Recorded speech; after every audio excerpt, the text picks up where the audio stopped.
So today we're going to talk about a virtual instrument called Kick2 by Sonic Academy. And as its name suggests, it basically is an instrument that does kick sounds, and it does them really well. It does a little bit more than just produce kicks. So let's get started. I've brought in an instance of Kick2. I'm going to create an empty MIDI clip here. We're going to use the default sound of the Kick2, and we're going to draw in some notes.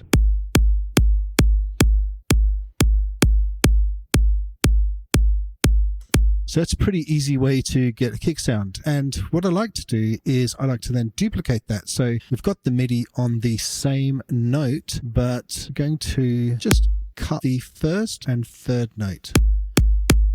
We're going to go into Kick2 and we're going to check out the presets. Now, all of the presets are basically kick based, and you've got all these analog sounds, these bass sounds, drums and bass, house. But interestingly, we have different types of sounds. So we've got clap sounds, interesting toms and snares. What we're going to do is pick up just a snare sound. Any snare sound will do for now.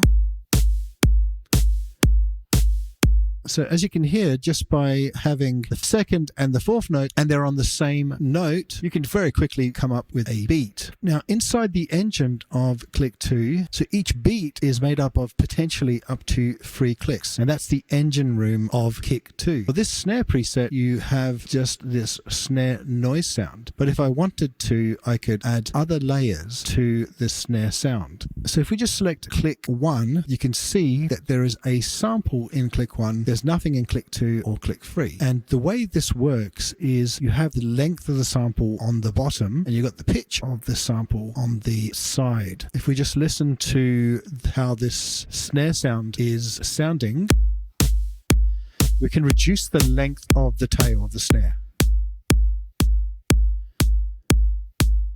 Let's actually remove the kick sound there, and we can obviously increase the length of the tail up to a certain point. And you can increase or reduce the pitch of the sample.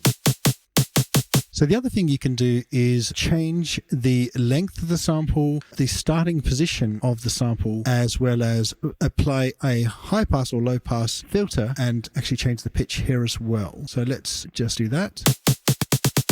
Change the starting position here. So it starts a bit later. Now it even sounds like a kick. Change the pitch and the high pass, low pass filter. You can change the volume, which is important. I'll just explain that in a sec. Because what you get as well is this thing called a sub control. If you mute that, you don't hear anything. So here we're just listening to the sample. This is on high volume. Now if we bring the sub control back in, we just unmute it. You can select different types of sounds. So we can choose a snare, all sorts of stuff. There's lots of little presets you can choose. And for both of those, you can change the harmonics. You can see that shape changing and the pitch. Now let's add another layer here. Let's check that out. So that's the fundamental engine. You've got other little interesting things. You've got compression, you've got distortion and some EQ. Overall limiter, which is really useful as well. So the other thing you can do is you can bring in samples of your own, external samples. So let's bring in a external snare sound. So we're just going to apply that to Kick 3. We just click on Kick 3 and let's take a listen and just increase the volume there. Reduce the volume actually. You change the starting position and the length. High pitch, low pass and high pass, and obviously pitch. You can actually even bring in some loops. Now let's listen to how it sounds with the loop. Change the length of the loop, and we can change the starting position of the loop. And the pitch, and the length.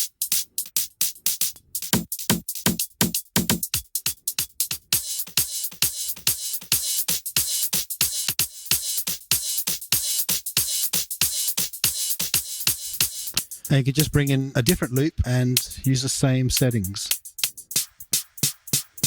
So the other thing you can do, you can automate anything here that you see. And what's really useful to automate is pitch and low pass, high pass. So let's demonstrate that now. So a bit earlier I got this, and this is a riser basically. Let's listen to this drum fill riser. So what's happening here is you can see the pitch is being automated. So let's just go to Kick2 and check the pitch. You can see I'm just automating that, and I have complete control over how that looks and works. Now if I want, I can also do the same with high pass, low pass. So I've just clicked on that, so that brings it up in Ableton, and I can also automate the low pass, high pass. And I can really go mental if I want. I can go right to the top there. So this isn't just a beat production machine. This is also something that really can actually make your mixes stand out. So that's it from me. If you've got any questions about Kick2 or anything else on this video, please do not be afraid to comment. I'm a very friendly person and I like to respond to comments. So thank you and see you.